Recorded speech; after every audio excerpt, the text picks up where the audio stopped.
নমস্কার, বেনুদি রান্নাতে সবাইকে স্বাগত জানাচ্ছি। আজকে দেখাবো কড়াইশুঁটির পরোটা বানানো।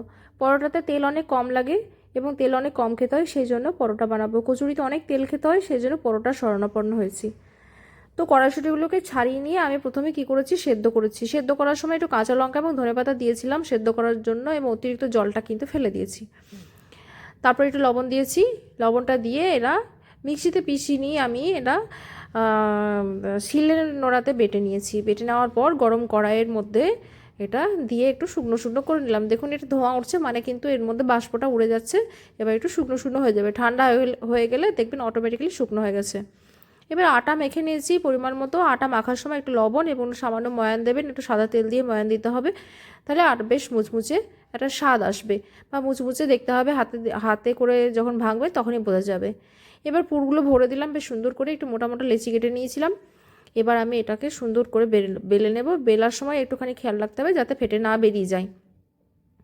আলতো হাতে বেলে নিতে হবে, হালকা হালকা করে, খুব একটা বেশি বড় করার দরকার নেই। পরোটা যেমন লুচি থেকে একটু বেশি বড় সাইজ হবে। তারপরে আমি চাটুতে দিয়ে এটাকে এদিক ওদিক করে সেঁতে নিয়ে সাঁতলে নিয়ে, তারপরে সামান্য একটু তেল, যতটুকু দেখবেন খুন্তির মাথাতে উঠছে সেই রকম একটু তেল দিয়ে এদিক ওদিক করে নেবেন। খুব সুন্দর লাগবে খেতে, খেতে ভালো লাগবে। আমি আজকে এটার সঙ্গে করেছি সামাইয়ের পায়েস করেছি। তো সামাইয়ের পায়েসের সঙ্গে অল্প মিষ্টি দিয়ে এই কড়াইশুঁটির পরোটা খেতে খুবই সুন্দর লাগবে। নিজেরা বাড়িতে করবেন, খুব সহজেই হচ্ছে করা এবং খেতেও খুব সুস্বাদু লাগবে ভীষণ।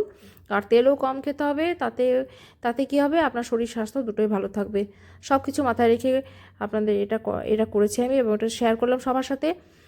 আর ভিডিওটা যদি ভালো লেগেছে আপনাদের প্রত্যেককেই, তাহলে আমার চ্যানেলটাকে একটু সাবস্ক্রাইব করে দেবেন, তাতে নতুন নতুন অনেক ভিডিও করার জন্য আমি আগ্রহ পাই এবং সেই ভিডিওগুলো যাতে আপনাদের কাছে শেয়ার করে দিতে পারি বা আপনারা দেখতে পারেন।